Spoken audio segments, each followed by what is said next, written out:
The mockery begins. The Galactic Empire was old and proud. It ruled across thousands of star systems and carried the weight of centuries of victories. When the Empire first learned that Earth, a small and unimportant planet on the edge of the galaxy, was building prototype warships, they did not feel threatened. Instead, they laughed. To them, Earth was young, untested, and weak. Its people had barely begun to travel beyond their own star system. The great admirals and counselors of the Empire gathered in their halls and spoke of humans as if they were children, playing with wooden toys. The news of Earth's prototypes spread quickly across the Empire. Some alien leaders mocked the design, saying the ships looked clumsy and heavy.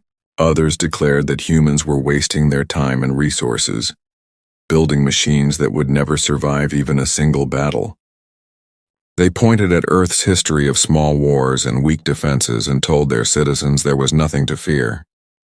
The Empire had fleets so large they could blot out suns, fleets that had crushed countless rebellions and rivals. Against such power, how could Earth stand? But on Earth, things were different. The people did not laugh. They worked in silence, hidden from the eyes of their enemies. Scientists, engineers, and soldiers gathered in secret bases. They tested engines that burned too hot, weapons that shook apart, and shields that failed under the smallest strain. Many prototypes exploded on their launch pads, leaving behind fire and smoke. Others collapsed in the void of space before they could even leave Earth's orbit. Each failure was painful, but humanity pressed on. They knew the Empire was watching. They knew the day would come when the Empire would test them, and they could not afford to be weak. Among the many prototypes, one ship was different. It was hidden from reports and kept far from the eyes of spies. The humans called it Project Aegis. Unlike the other ships, Aegis was built with something new, something dangerous. It carried technology born not only from human creativity but also from stolen alien research, fragments taken from wrecked ships and forgotten battlefields. The engineers whispered that this ship could change everything. While the world above went on with its routine, deep underground the work continued, and the sound of machines echoed through steel halls. The Galactic Empire sent their scouts to observe Earth's progress. Those scouts reported back that the humans were still far from dangerous. They sent images of broken ships, half-formed hulls, and weapons that did not work. The Empire laughed harder than before. "Look at them," one admiral said. "They build like children stacking stones, and they expect us to fear them?" The council agreed, dismissing Earth's efforts as foolish dreams. For them, the humans were not rivals. They were entertainment. But not all aliens were so sure. Some smaller species, long crushed under the Empire's rule, began to wonder. They saw the humans working without rest, failing and rebuilding, never stopping. They whispered to one another, maybe these humans were not so weak after all. Maybe their stubbornness meant something. Still, their voices were drowned out by the thunder of the Empire's laughter. The ruling council declared that humanity would never rise high enough to be a threat. Back on Earth, the narrator could almost feel the pressure building. The people carried on as if nothing had changed, but everyone knew the truth. The Empire's eyes were on them, and every mistake they made was being watched. Failure meant humiliation, and humiliation could lead to invasion. Yet still they worked. In hidden bases, engineers fine-tuned weapons that could pierce through the hardest armor.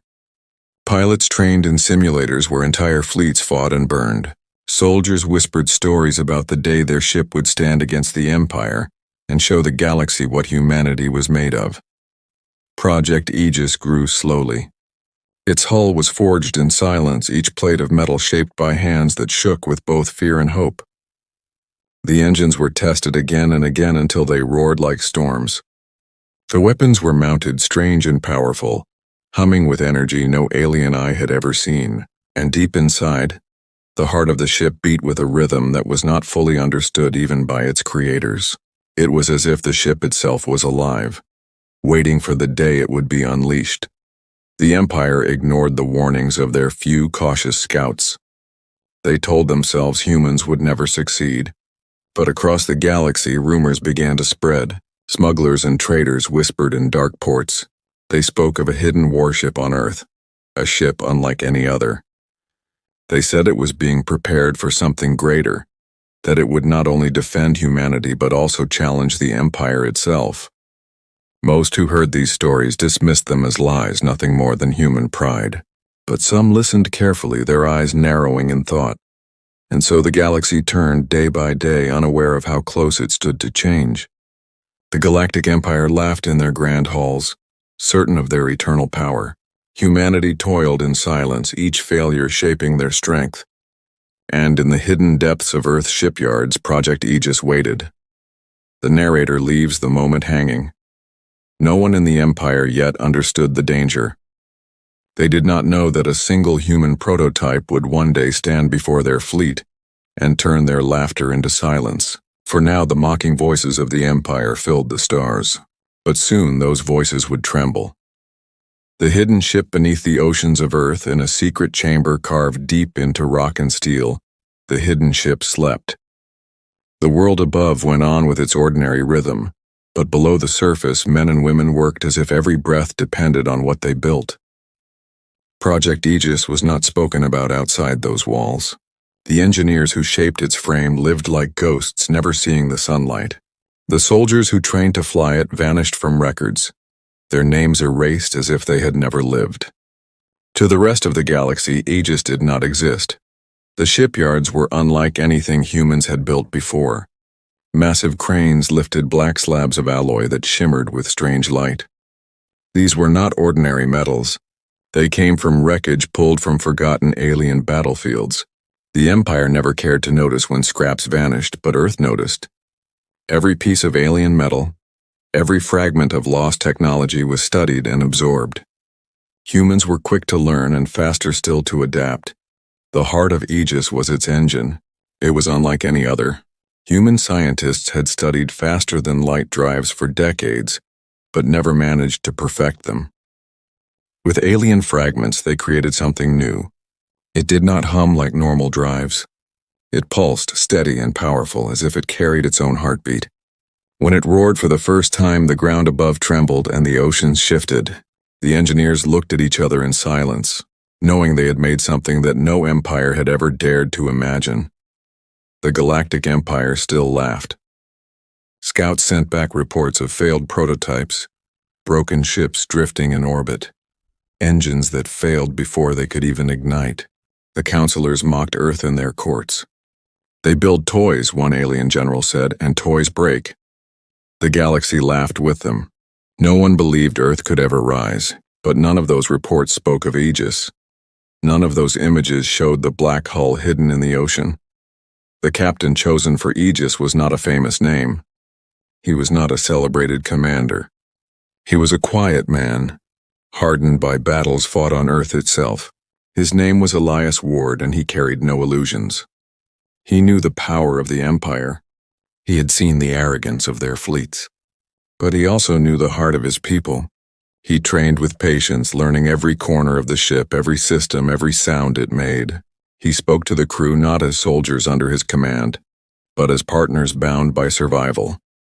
Inside Aegis, the crew trained endlessly. They learned to move in silence, to fire with precision, to fight as if their single ship were an entire fleet. Every system was tested, pushed, and repaired. They ate together in narrow halls, their laughter thin but real, the only comfort in the shadow of what they faced. Some of them feared they would never return once the ship launched. Others carried a strange excitement, the thrill of facing the impossible. The narrator moved slowly through these halls, showing how humans worked without rest.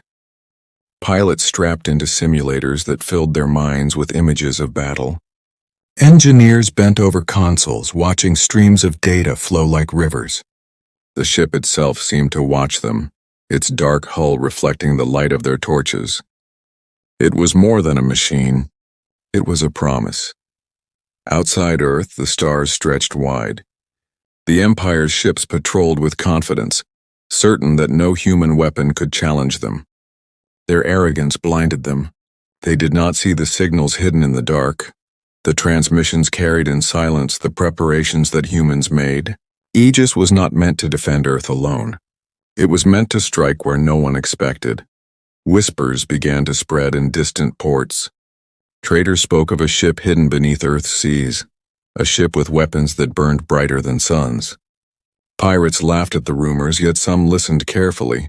Smugglers swore they had seen strange lights in Earth's skies, and in the deepest corners of the galaxy where the Empire's shadow was feared, those whispers began to sound like hope. But on Earth there was no time for whispers. The final stages of Aegis were almost complete.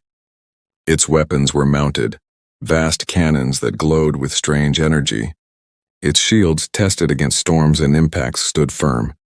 And its engines, when ignited, sang like thunder rolling across the stars. The crew stood before it silent, as if in the presence of something sacred. The first test came in secret. At midnight, the ship rose from the ocean, its massive frame cutting through the waves like a shadow of steel. The night sky above seemed to bend as its engines roared. Clouds lit with fire and the sea split open beneath it. For a moment, Earth itself seemed to tremble. Then, with a burst of light, Aegis climbed into the stars. No scouts saw it. No spies reported it. The Empire remained blind, wrapped in its laughter. But for those on Earth, who stood watching from hidden stations, the sight was unforgettable. Aegis was no longer a dream. It was alive. Captain Elias Ward sat at the command chair, his eyes fixed on the stars ahead.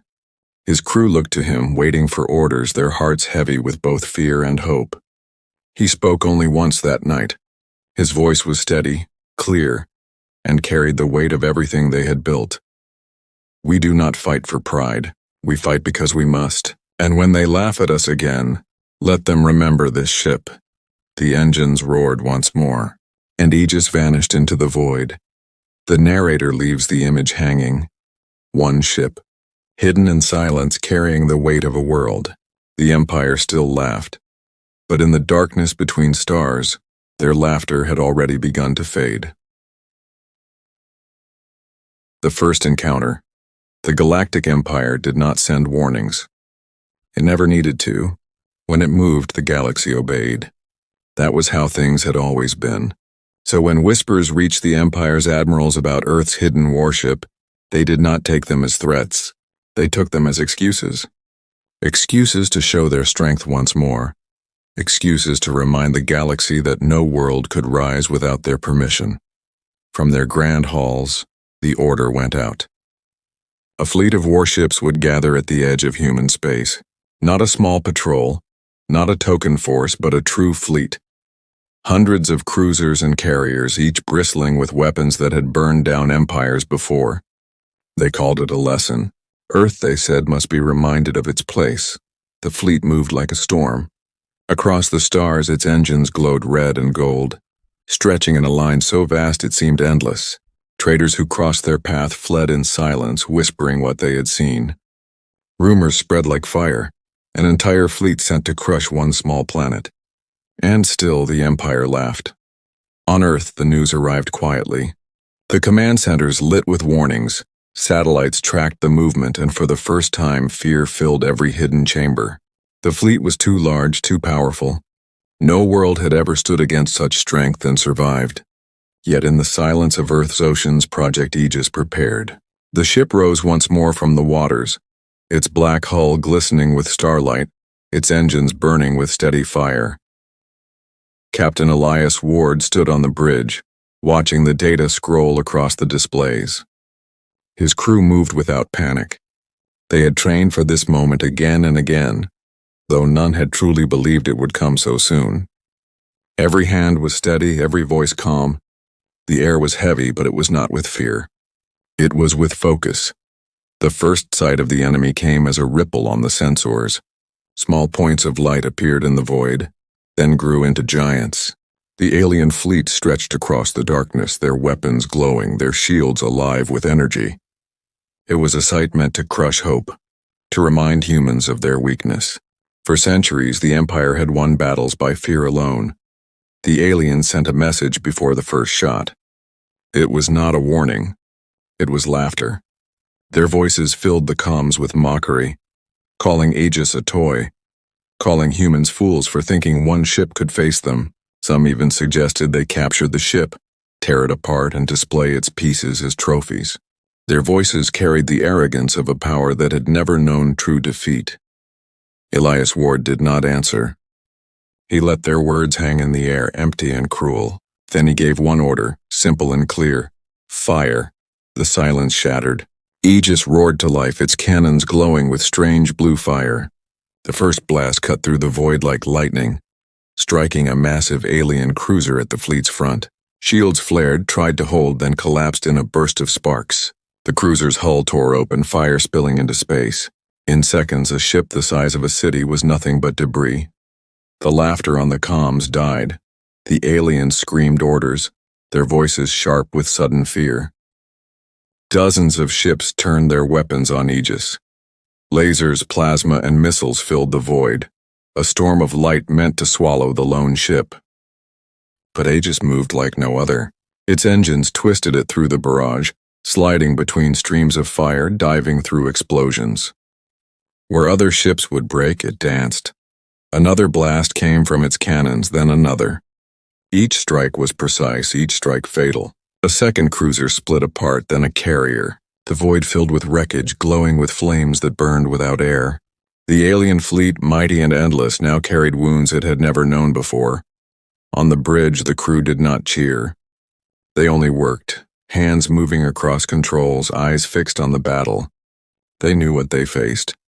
This was only the beginning. The Empire's admirals raged, demanding the fleet crush the human ship. More weapons lit the void, more fire poured across space. Aegis took hits, its shields flared, its hull groaned, but it endured. Each time it answered, an alien ship died. The balance began to shift. One ship standing alone had broken the silence of fear. In the darkness, alien commanders whispered the unthinkable. They spoke of retreat. They spoke of facing something they could not understand. For centuries, no enemy had forced such words into their mouths. Yet here it was, a human prototype, a single creation of a world they had mocked. The narrator lingers on the moment. The galaxy seemed to hold its breath. The mighty empire, the power that had ruled for ages, was being held back by one ship. The stars, cold and distant, bore witness as laughter turned into silence.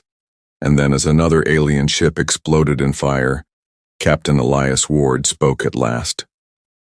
His voice cut through the comms, steady and sharp.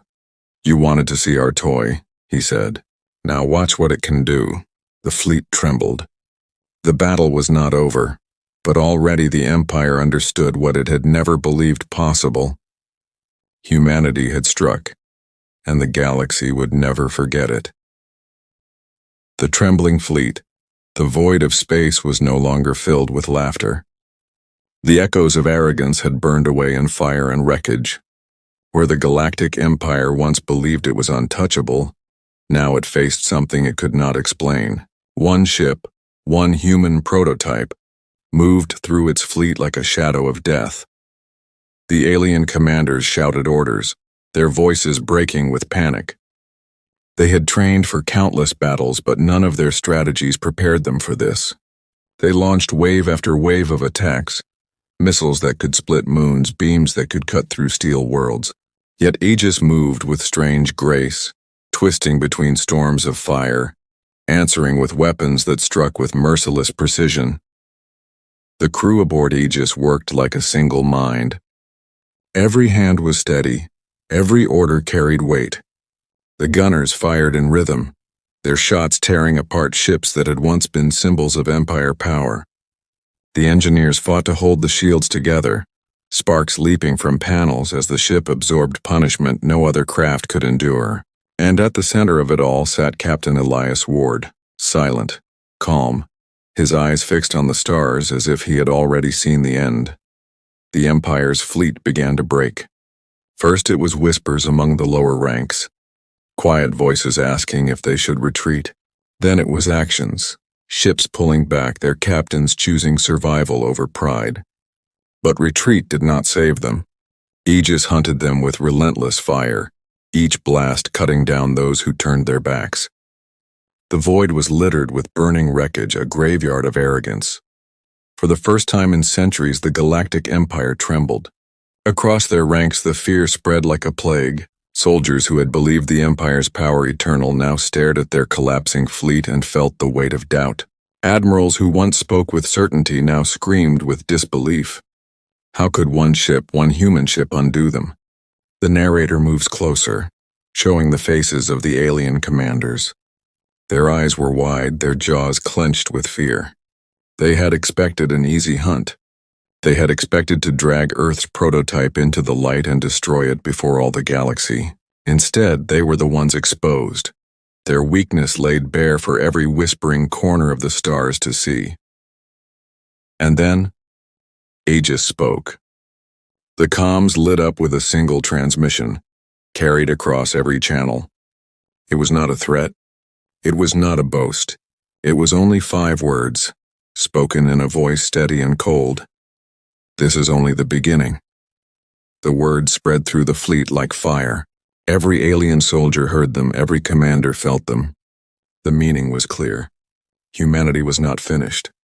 Humanity was not afraid. And humanity would not stop here.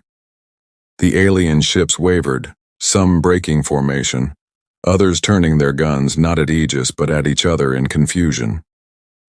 The chain of command fractured under the weight of fear. Where once there had been unity, now there was chaos. On Aegis, the crew did not cheer. They understood the truth. This battle was not victory.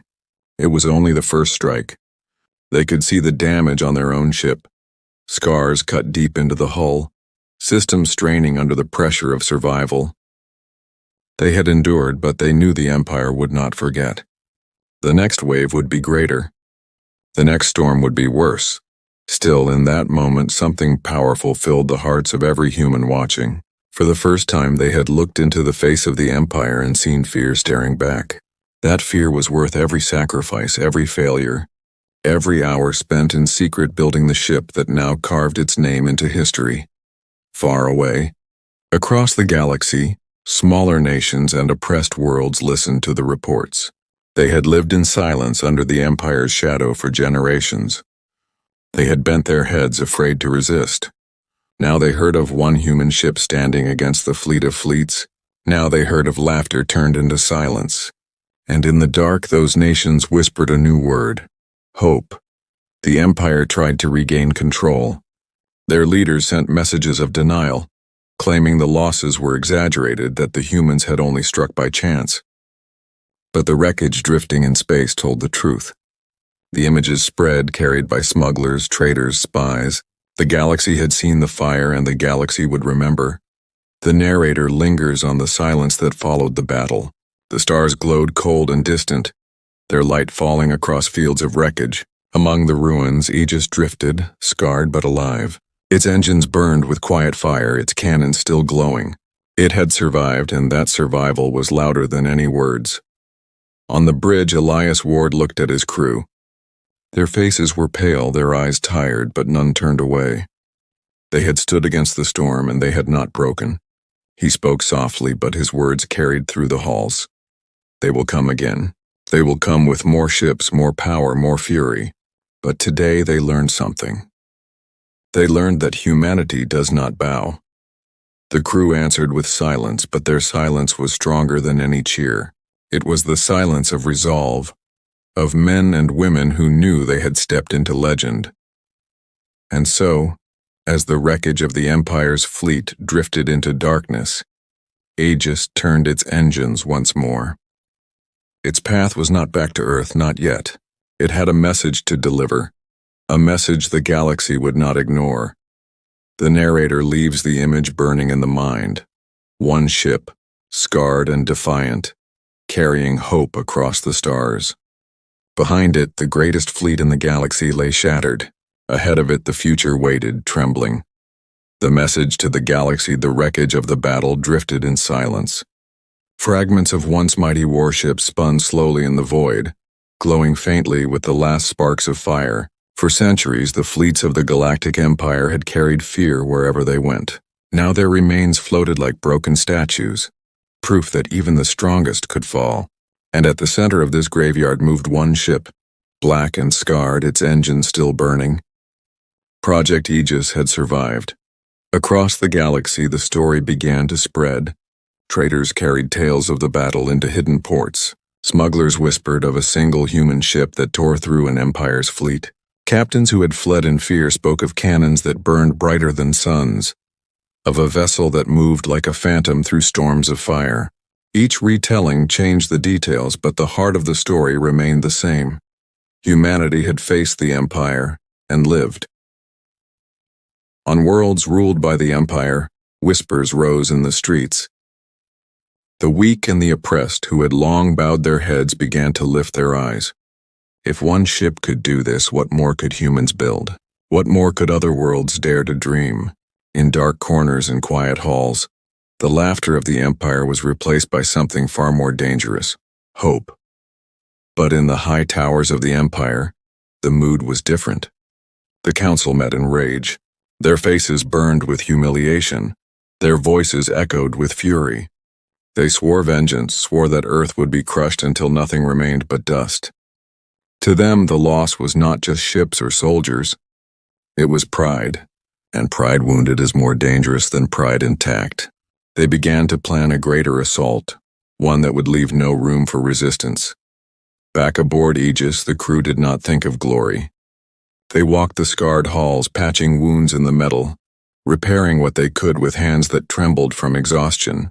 The ship had survived, but it bore the marks of the battle.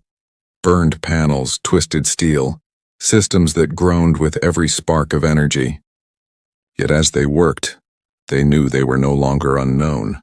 Their ship had become a symbol, and symbols were harder to kill than steel.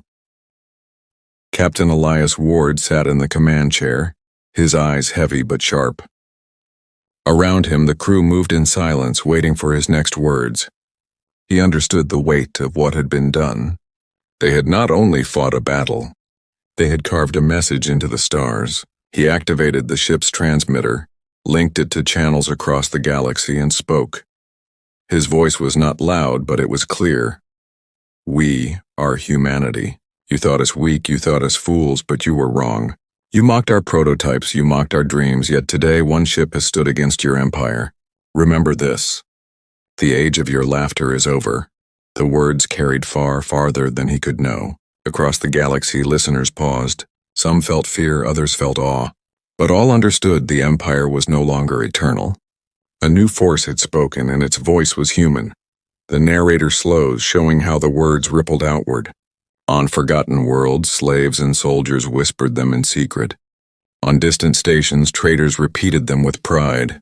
Even among the Empire's own ranks, some began to question. Could the tide of history be turning? The Empire answered with silence. Their leaders forbade any mention of the defeat, forbade any report of Earth's victory. But silence itself was an answer, for in silence there was no laughter, no mockery, no certainty. Only fear. Aegis turned its course back toward Earth, moving through the endless dark. Its crew carried scars, but their eyes burned with something new. They had faced the storm and endured. They had shown the galaxy that humanity was not a child to be mocked, but a force to be reckoned with. On Earth, when the ship finally returned, crowds gathered in silence to see it descend. They watched its black hull scarred by battle, its weapons still glowing faintly. For many, it was the first proof that their sacrifices had meaning. Mothers who had lost sons in failed prototypes wept, knowing their deaths had not been in vain. Engineers who had worked in shadows stood tall, their efforts no longer secrets. The narrator lingers on the image. A single ship resting at last, yet already a legend. It was more than steel, more than technology. It was the spirit of a people who refused to break. But even as humanity celebrated, a shadow hung over them. The Empire would not forget. The Empire would not forgive. Already its leaders sharpened their plans, gathering more fleets, preparing for wars greater than any before. The battle was won, but the war was only beginning. Still, in that moment, one truth was clear.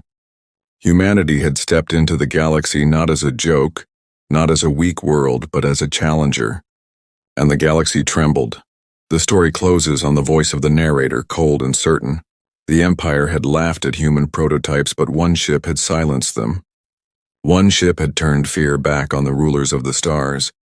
And somewhere, in the deep halls of power, the Empire knew the most dangerous truth of all. Humanity was just getting started.